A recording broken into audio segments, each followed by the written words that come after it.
So good evening, everybody. I think that was Natasha telling you that recording has started, but it's just going to be a little welcome from me first of all. So I thought it was an opportunity for me to say hello and for you to put a face to the name. So I'm Nikki Dartnell and I'm the new head teacher at MV. And as you've seen from my emails, probably I've been there since Easter. So I'm now on week 10, I believe that is, and really enjoying it there.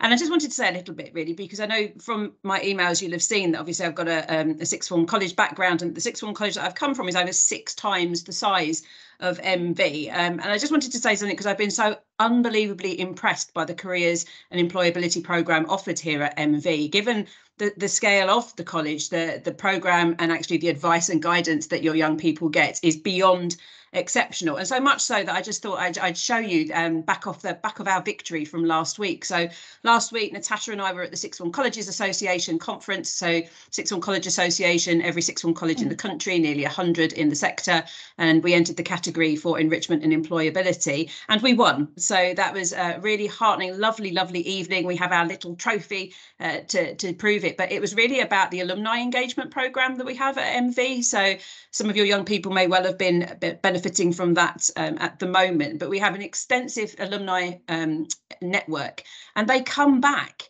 and they just give up their time, and it is the best mentorship that young people could have. And we think that it's absolutely unique within the sector. We were told on the night that people hadn't heard of that before, and it's because of the brilliant community that MV fosters and the brilliant work that Natasha and her team and the rest of the staff do in creating that community and then making it that they want to come back and help us out. So I just wanted to say, a huge well done to everyone at MV for that, and really to pass on to Natasha and say thank you to all of them for the absolutely brilliant advice and guidance that I know that your young people are getting. As I said, it really is beyond exceptional from what I've already seen. So just a quick hello from me, and now I'm going to pass over to Natasha, who's going to talk to you about sort of the beginning of the UCAS programme.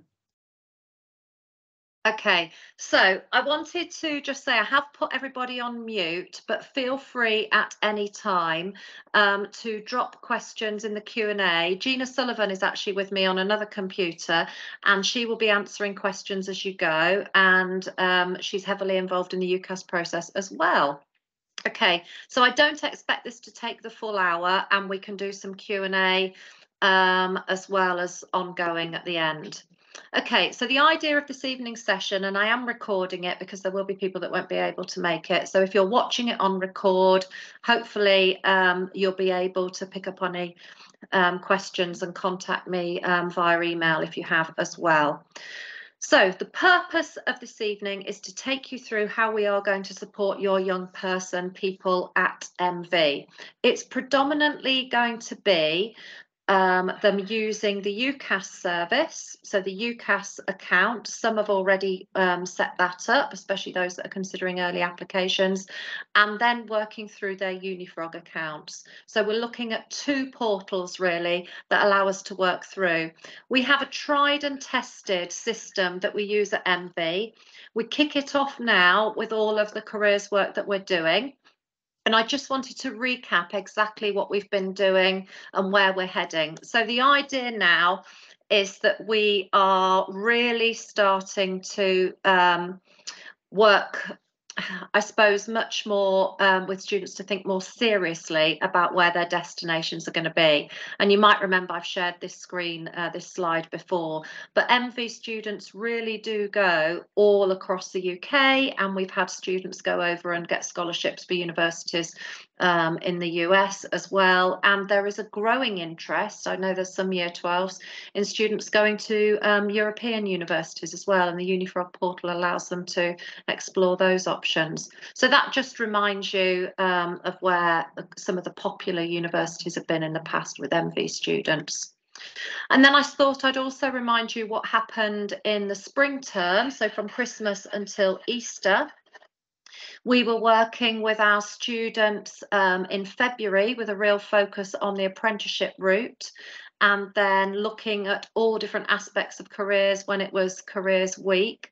We opened up the one-to-one careers appointments to year 12s in about March, and many have taken advantage of that opportunity, and I've started to signpost individuals to have that in the summer term. That will then become available in autumn again.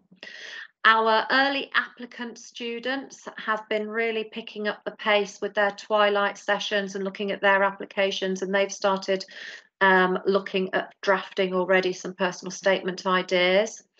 As Nikki just referred to, we had an awful lot of alumni work going on in that spring term, and many young people started to book open and taster days ready for the summer term, and really started to take advantage of some of the UniFrog facilities as well. Those MOOCs are something that we really encourage MV students to do. That's the massive open online courses that really allows them to explore courses they might be interested in at university. And then, of course, we were organising work experience, which takes us into the summer term. So this is what has been going on and will be going on this term to support university applications. And I will mention degree apprenticeships as well, but I am going to run a separate session on that when we're in the autumn term.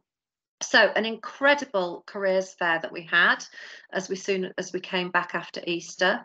That was followed last week by the Work Experience Week. Many, just over 150 MVers went out to in-person placements, and I can't wait to hear more. Heard some today.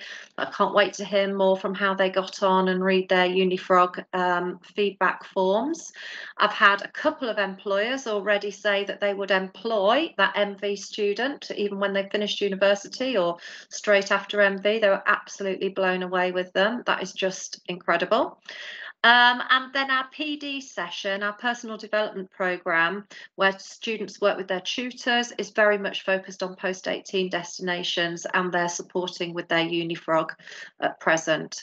On Wednesday, 170 odd of students, plus nearly all the teaching and support staff, are heading out to Coventry University. So that's great that so many are available to come along to that. They're going to take part in these workshops.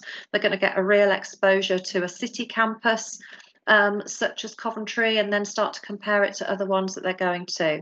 And then the kind of highlight of the year for us in terms of, I think, personalised guidance really taking off is when over 60 ex-MV students are going to be visiting us on July the 7th, and there's going to be Q&A sessions, there's going to be marketplace talks, and we've tried to get, I mean, many have offered their time anyway, but we've tried to get a real range. So that's going all the way from doctors and architects to people that are still at university, some that are in their first year of their degree apprenticeship, all the way to students who left us in 2010 and are directors of companies and CEOs. One lad is very senior who is coming. And we're really interested in I'm jumping to the last bullet point here. We're really interested in that alumni support, advising students what they should do with their summer holidays and helping them set up their LinkedIn profile, helping them to look at how they might do some more in-person or virtual work experience. And then once alumni is over and done with, on that afternoon when the alumni have left the building, students are going to be back with their tutors, and then we're really going to get stuck into what they need to be doing in terms of getting ready for UCAS and harnessing all the advice they've been getting, whether it's out on open days or whether it has been through hearing from the ex-students.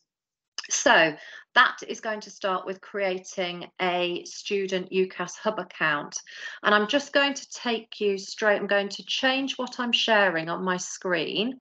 So hopefully this will work. It'll just take a second for it to click over. So I will see from Gina's screen that you can now see the UCAS homepage.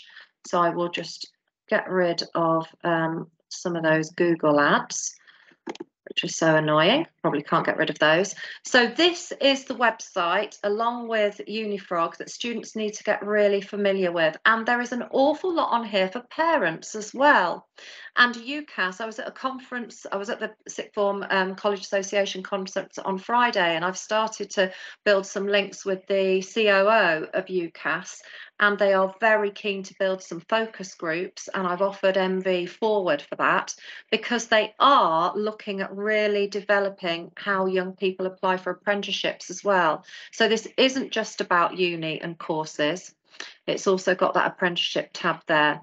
So the starting place for young people on this website is actually just about halfway down here, and it is for them to create their own account. So if I kind of hover my mouse over here, and I will click on this on a second, but they need to actually set themselves up an account. Now this needs to be done with their private email, not their MV email, because they will keep accessing this and getting information even once they're at university.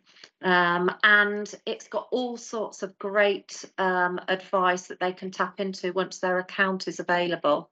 So it's very straightforward to do, and they will do this in their own time. Now the thing is I already have an account, so it's recognized me. So they will click on register, and it tried to link me on there, and they will register themselves, and they want to very importantly write down their UCAS number, because they will start to get UCAS numbers and codes and keep their passwords safe, etc. And then when they will be able to, once they've signed in, they'll actually be able to start their UCAS application.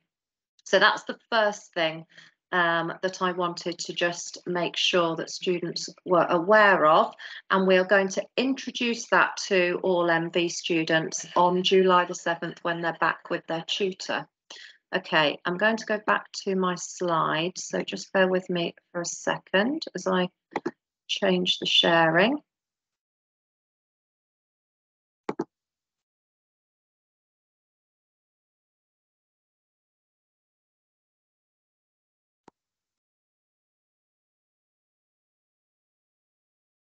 Doesn't like to bring them straight back up for me, but they will appear in a second.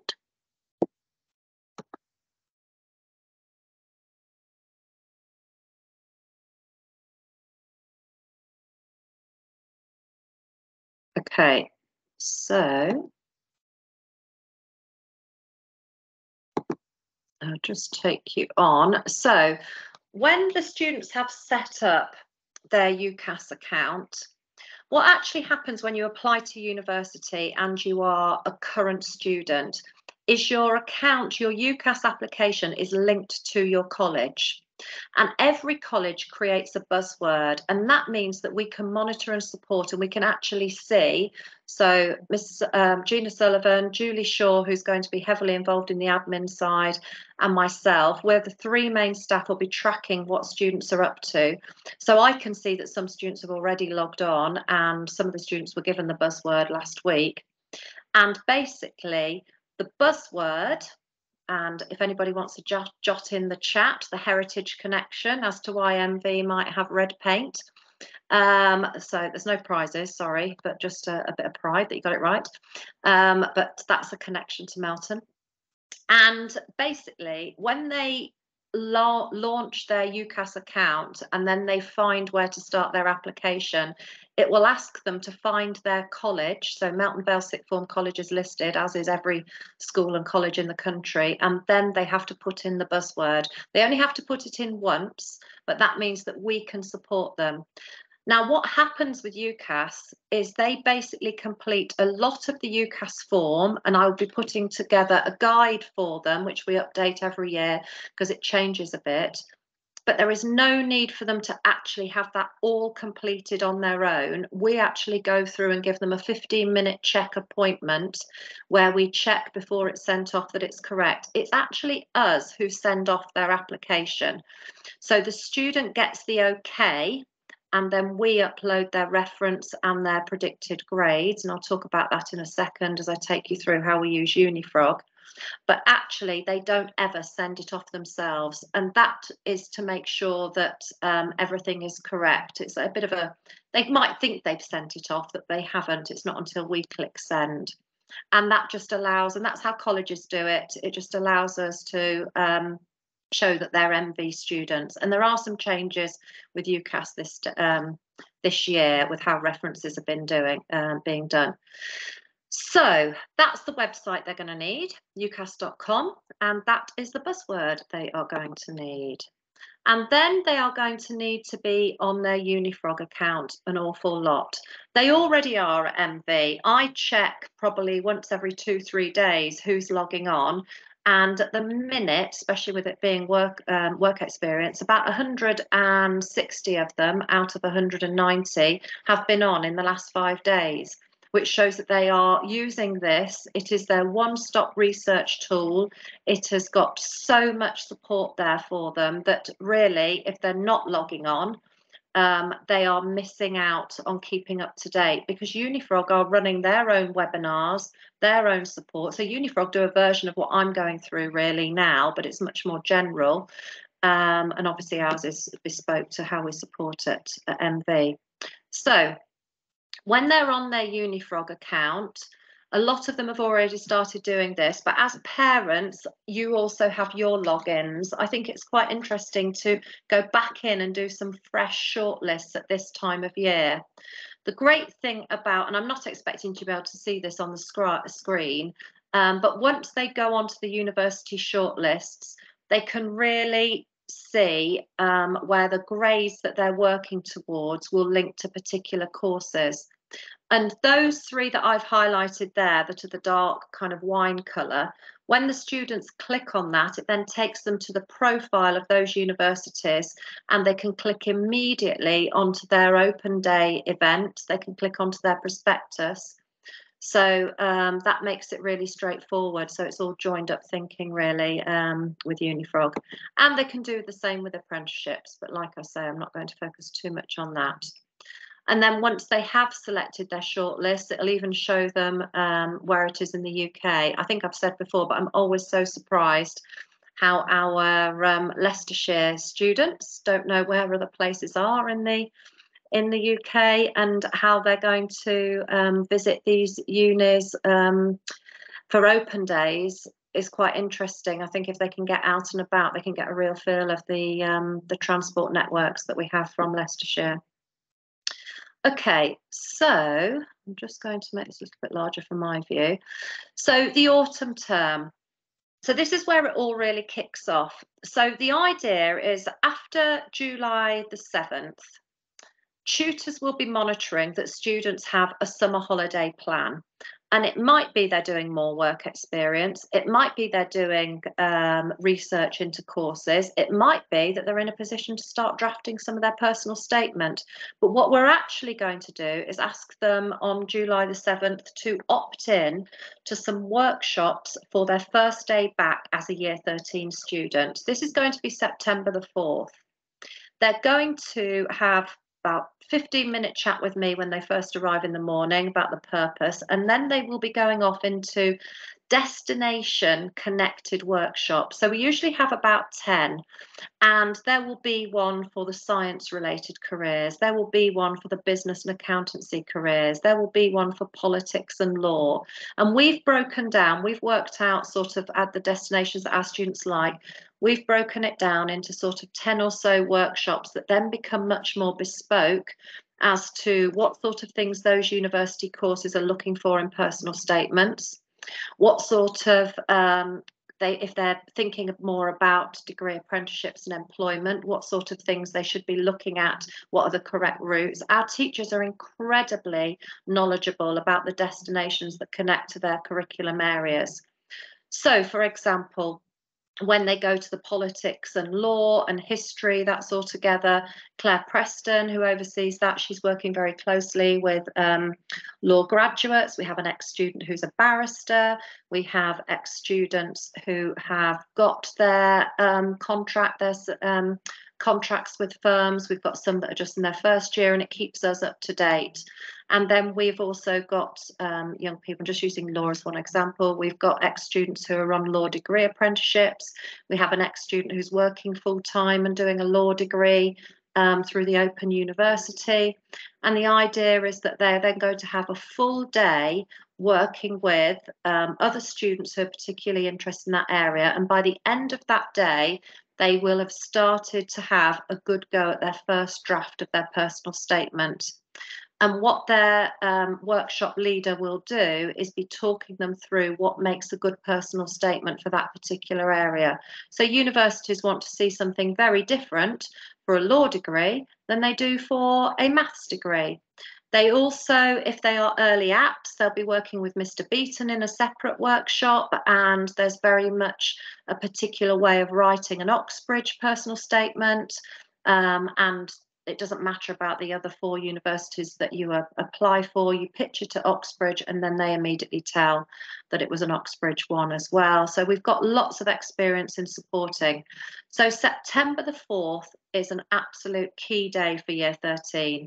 They will finish that day, and then they're actually going to have a virtual day the day after on September the 5th, where they're going to have a lot of, they're going to be working on their Unifrog all day virtually, because we're going to be welcoming our new year 12. So they're going to have their welcome to MB days and getting started.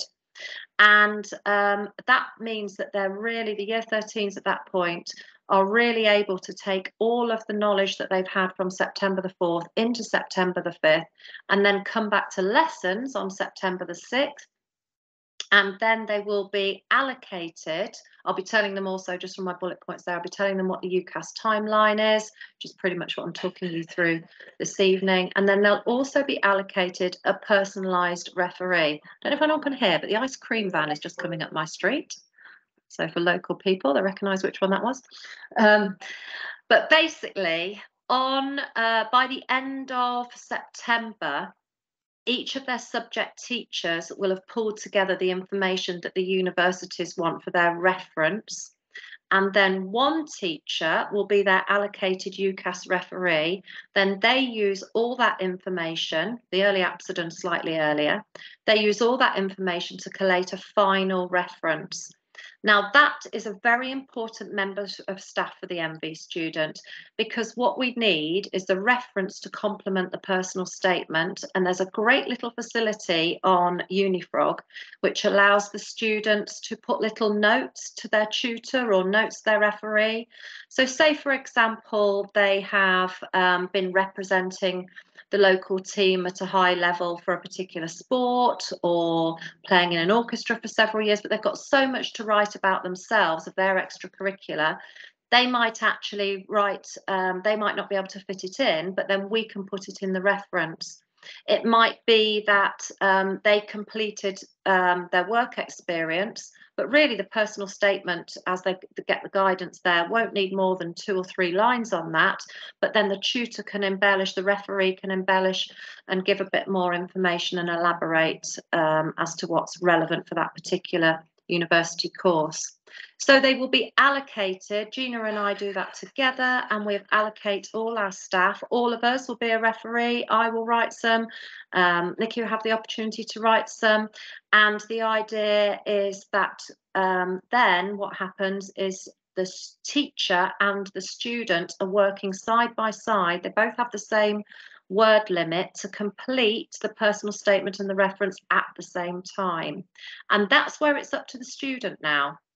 They need to work at the pace that means that they have got their UCAS sent off. Now, the real deadline is actually all the way, you'll see it's in my spring term, the real UCAS deadline is all the way at the end of January.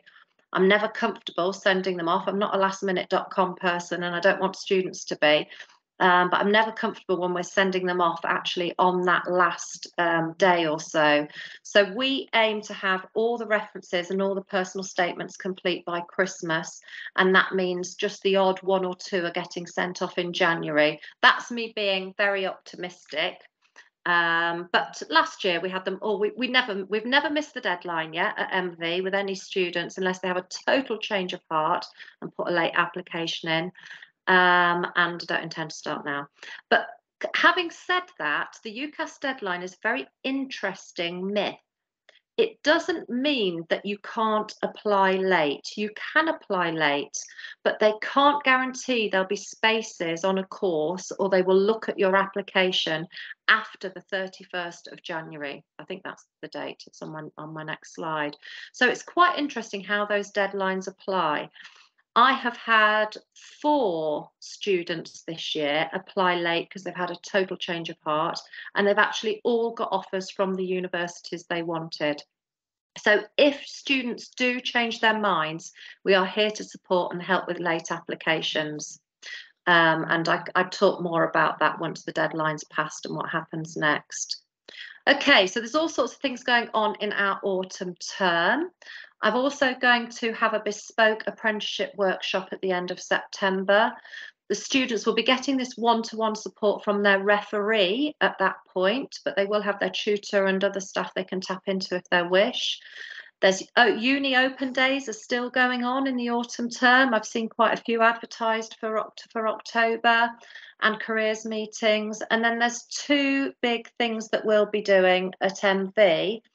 And the first is that we can take up to 100 students, and that's plenty of spaces really, the students who are still really unsure about the different unis that they're interested in. I've reserved 100 spaces for a careers event where most unis and some apprenticeship providers will be at the King Power Stadium at the UK University Fair on the 11th of October. So I'll be asking you as parents. There'll be a contribution to the coach of about £5, but I have secured some sponsorship for that as well.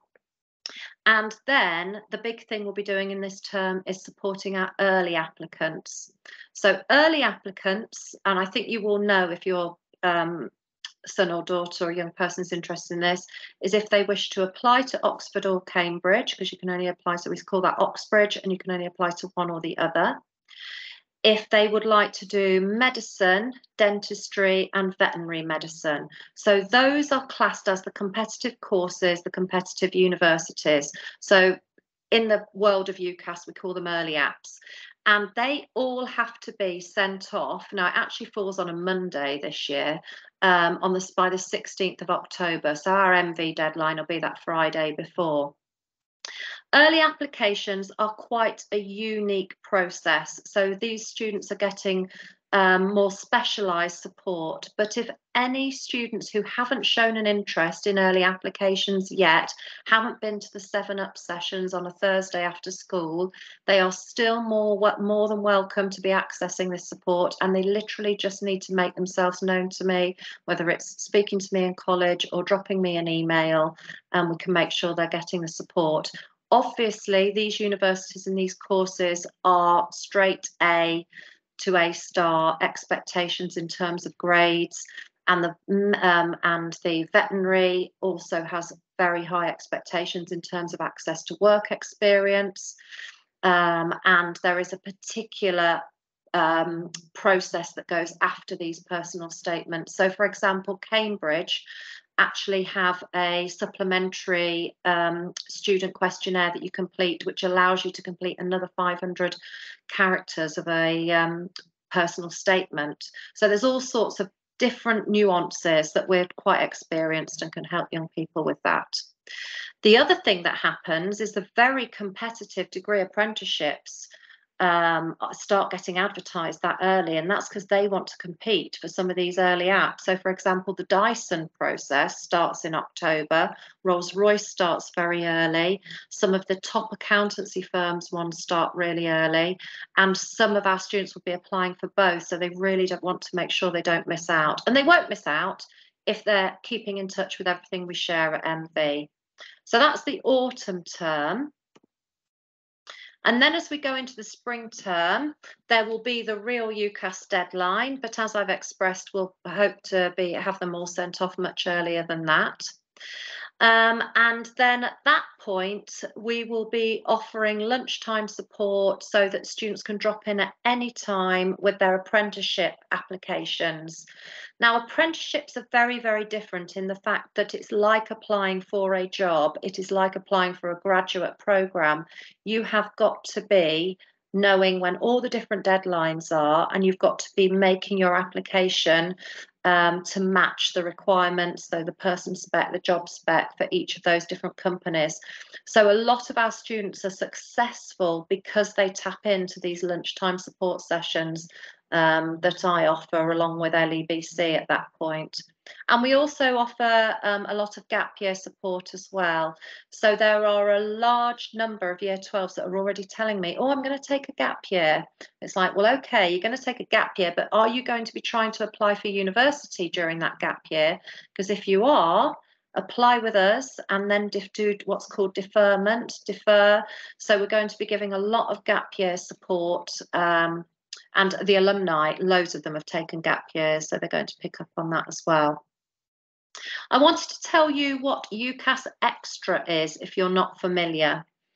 If in the worst case scenario, it gets to the end of February and students, sorry, it opens at the end of February, but it can happen any time. But if the worst case scenario is, because you're allowed to apply for 5 university spots only, if a student has been rejected from each of those 5, that is not game over. Something called UCAS Extra, which means you can do an extra application, opens up at the end of February. And what students can do is research other universities, so they can go to a 6th choice. And they can only apply to 1 at a time, but they can contact that university, and we help them with this, find out if they're accepting places through UCAS Extra, and then they can send off a fresh application. If they were rejected from that, they can then try another, and they can keep doing that. I've only had 1 student go through UCAS Extra this year, and that was because she applied to paramedic science and they offered her all nursing courses, and she doesn't want to go for that. And I'm actually doing UCAS Extra with her tomorrow, so it can be, because literally it's just her last one has come through as an offer of nursing again. So she's going to look, quite interestingly, she's going to look at a science-related degree and then look at paramedic science as a graduate, as a different career route. But if anybody is particularly interested, and yeah, that's really interesting, Claire, you popped up the question about is UCAS Extra available for early app locations? Very rarely. There's been the odd time that there's been, I mean, I have seen Cambridge in clearing, but it's been for incredibly niche subjects, and that was only once, I think it was during COVID year. But usually, no, they don't go into UCAS Extra. They've put all their offers out by that time. But there has been the odd occasion. So, for example, I have had a young person get into Lancaster for medicine through clearing before, because he actually did better. Because clearing, I'll talk about clearing probably on a session once we get to that stage, sort of in the summer term. But clearing does not mean just because you didn't get the grades. Clearing is also because you did better than expected. It used to be called adjustment, but it's all called clearing now. So there's all sorts of, it's all on the UCAS website. But again, do drop us individual emails or speak at different parents' events. We can kind of pick up on those specialist individual cases. Okay, so that happens from that case. And then really we sit and watch the offers come in for some students. You have to go through the rigor of interviews. Obviously, all early apps have interviews. Quite a few of the early apps have online tests as well. And we're offering at this point all sorts of specialist interview practice. So, for example, the medics, and the veterinary students, I have alumni that do practice interviews.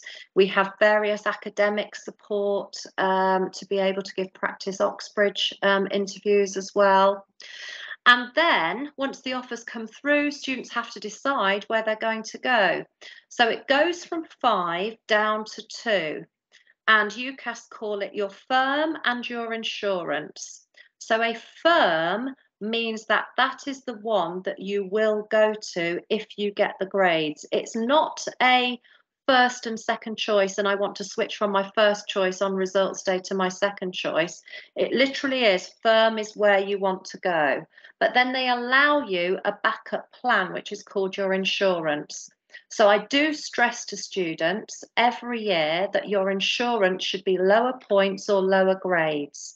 So let's take, for example, a firm that might be AAB, then I would expect an insurance to be BBB, or we'd look at the individual case. But usually, I mean, UCAS actually advised that you should have it one grade lower on each of your each of your A levels. But we look at this case by case.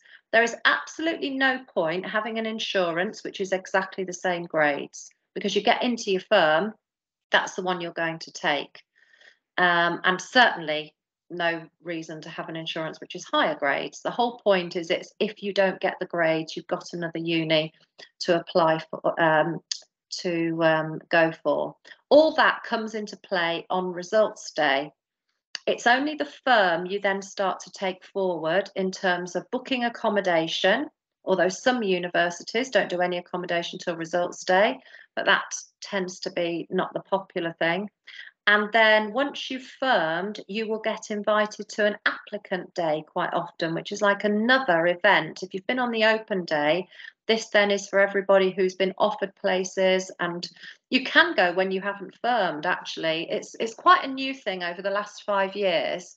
And some universities will provide an ex-student buddy. So there's something called Uni Buddy, which is really good.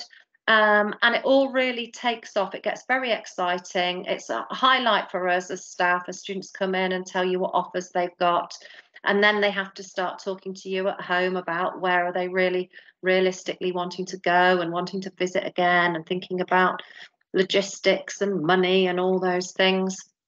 Then also in that spring term, just to mention that, you'll notice that I also do student finance information evening for parents, and I use one of our local universities to support, do outreach for that. And then the various things, I won't go into more detail, but the various things going on for apprenticeship applications at that point as well.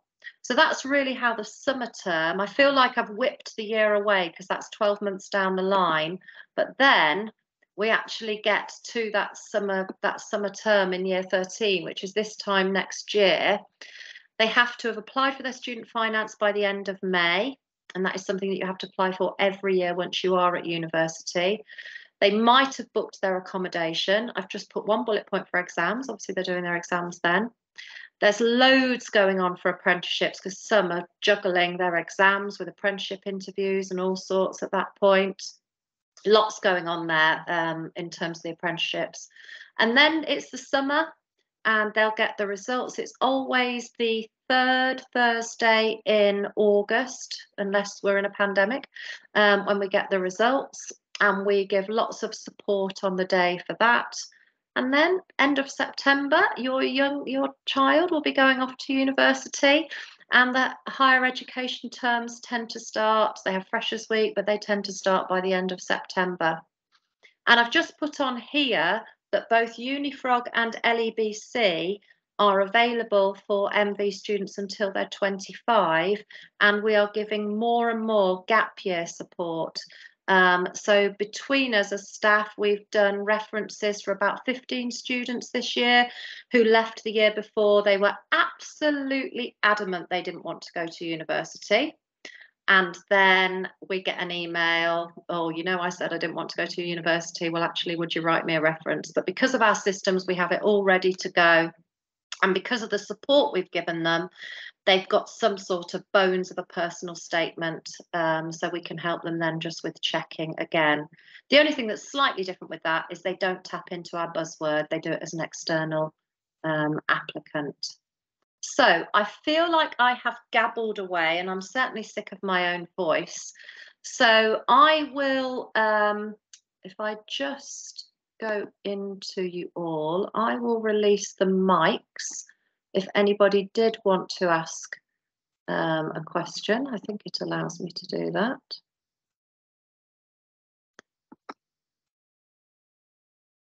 But also, if anybody wants to put any questions, there haven't been any yet, but if anybody wants to put any questions,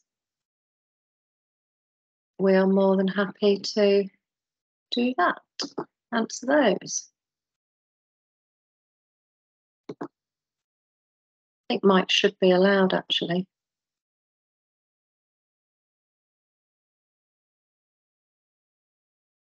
Or I might have made a complete mess of that. Okay, yeah, feel good. Can you actually, Nicole, are you able to speak? Have I allowed the mic to work? I can try. Can you hear me? Oh, yes, I can hear you. Good Okay, evening. great. Good evening. Thank you very much.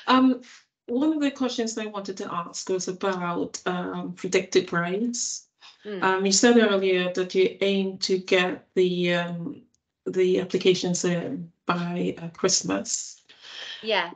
So can I just ask which grades you use for that? Are there some mock assessments Yes. in the autumn term? So we are actually going to change our system for the following year group, and have more formal mocks in the summer term. But all of year 12 students have had summer exams, which have given them the first indication of what level they're working at. And then by the end of September, all teachers will have done an assessment. We're not going to do formal mocks, but for example, in economics, we will have done another assessment to be able to give a more accurate UCAS grade. Now, that is a teacher assessed grade that will go into their Unifrog account, and students will see that by the end of September. But then what we allow at MV is for students to, so say for example, they've got a particular uni that they really want to aspire to, then what we will allow students to do is keep working and providing the evidence for their teacher. And if their teacher is happy that their grade can be improved from the end of September, then they put it to me and I sign that off. And the student kind of signs a little declaration for me that they understand that that's aspirational and that they need to make sure they've got an insurance. They've got universities that are lower grades as well. So we really like the students to show they've got the evidence of that grade by the end of September.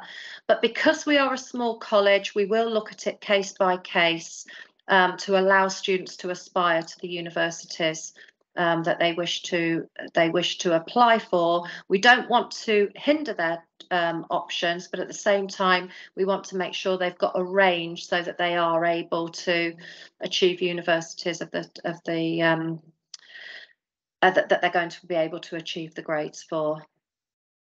Thank you. Okay. Did anybody else want to raise their hand and ask a question? So more than happy to receive personalised questions if you don't want to ask that now, or to drop anything in the chat. But if there doesn't seem to be any more, then I'm quite happy for people to leave.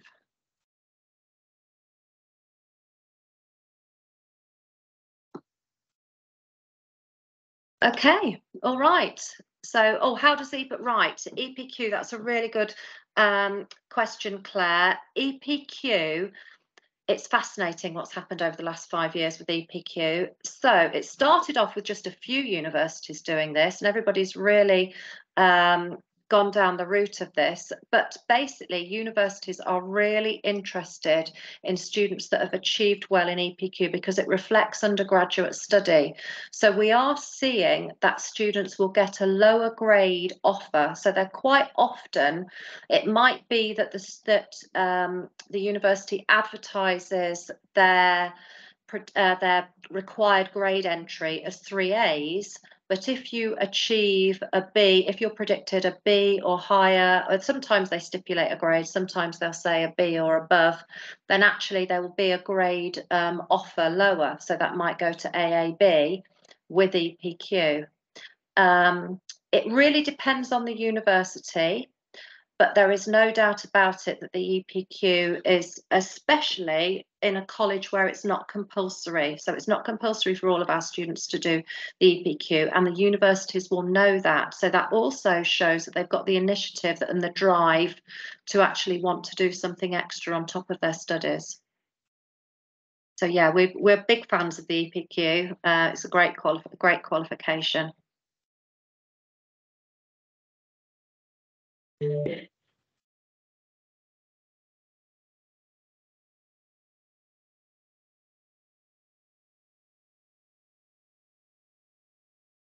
Any more questions? There's something new. I'll just add something that I heard at the conference last week. There's something new that UCAS are going to hopefully make available to students that they only make available to staff at the minute. And this is that they show the grades that are their entry requirements, and then they have data to show what grades people actually achieved. And I shared this with the 7up group earlier this year. It's brand new this year, some data available, and they're thinking of making that available to students. So it might say that their entry requirements are 3As, but actually the people on the course that they applied for on average achieved AAB. Now that is incredibly powerful data for us as both advisors and students. So that's going to be something to watch out for. But do have a good play around on that UCAS website yourself, and you'll see all the info that's there. Sorry, Mrs. Roberts.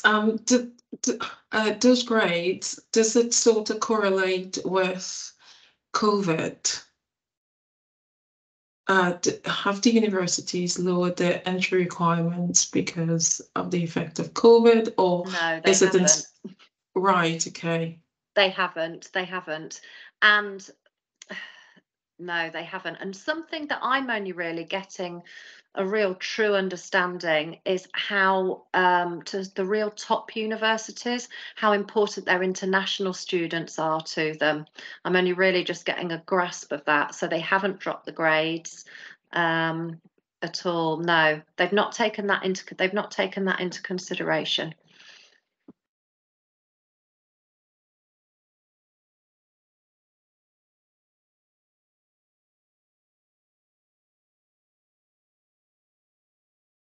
Sorry, I've got one more question. If nobody else, I've not seen any other raised hands. Yeah.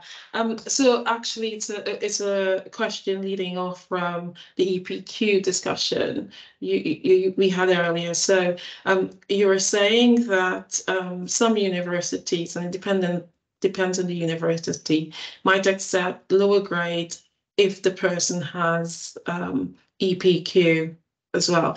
How is an EPQ marked? First of all, you know, what's a pass marks? Is it distinction, merit, pass? I don't know. Okay, no, it's A-level grades. And what I'll It's do is A-level grades, right? I'll just allow Nikki to answer this question, because she's actually been an examiner for EPQ and moderator for EPQ nationally. So I'll let her tell you a little bit more about that.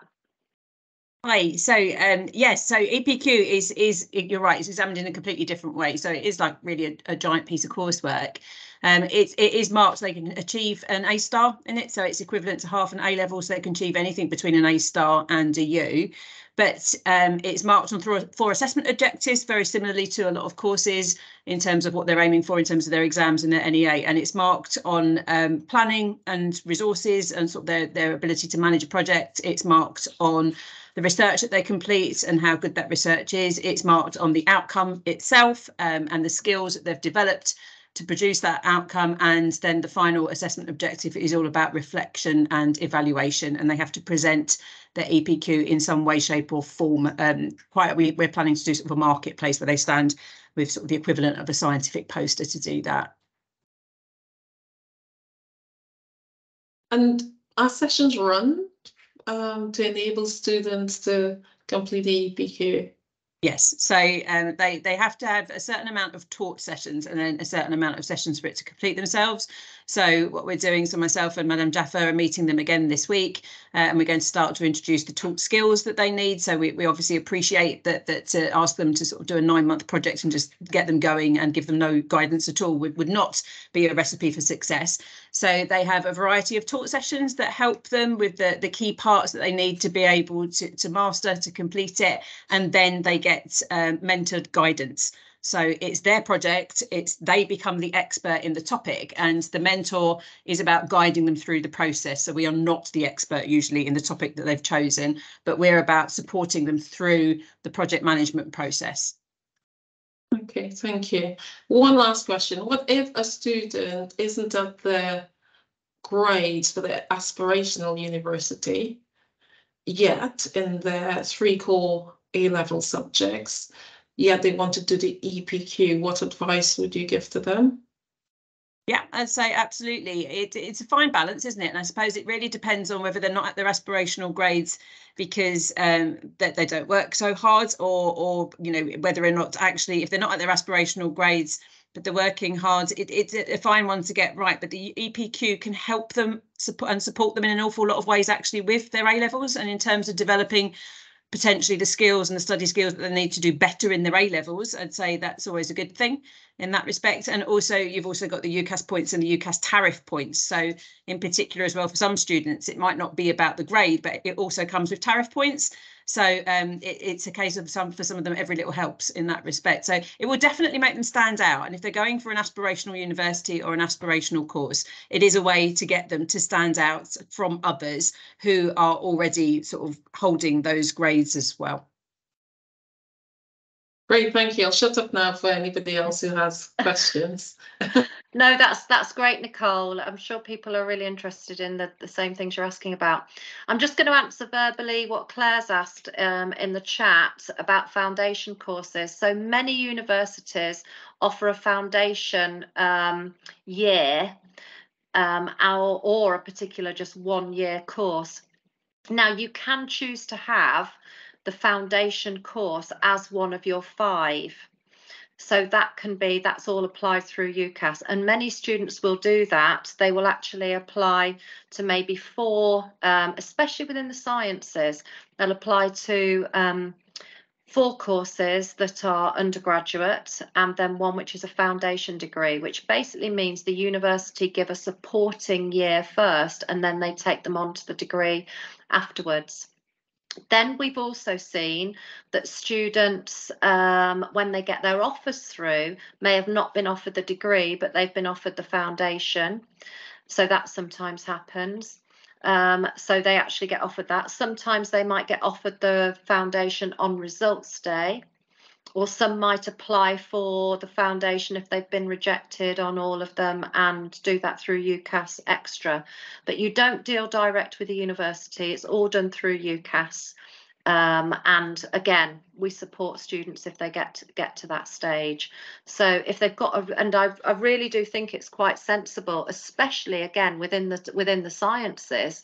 We've found students have got a real interest in an undergraduate course, and going to that particular university, and just by doing that foundation year. So Nottingham Uni is one that I know for the health sciences. They have a great health science foundation year, and that actually requires 3 Cs, whereas to getting onto physiotherapy and the nursing courses at Nottingham are Bs and As, but the health sciences foundation course is a first step and really cement that undergraduate study and actually go on to be better. It does mean you do an extra year at uni, of course, but yeah, I'm a big fan of the foundation courses at a really good, successful university where you just need that extra year grounding.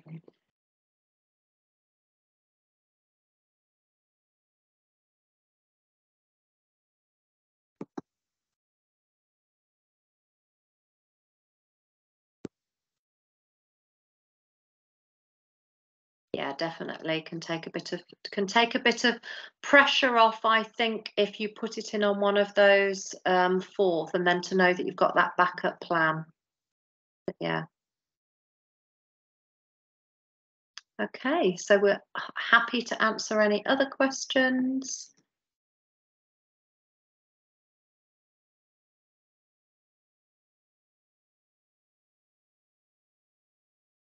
Okay, well, I will stop recording now, and I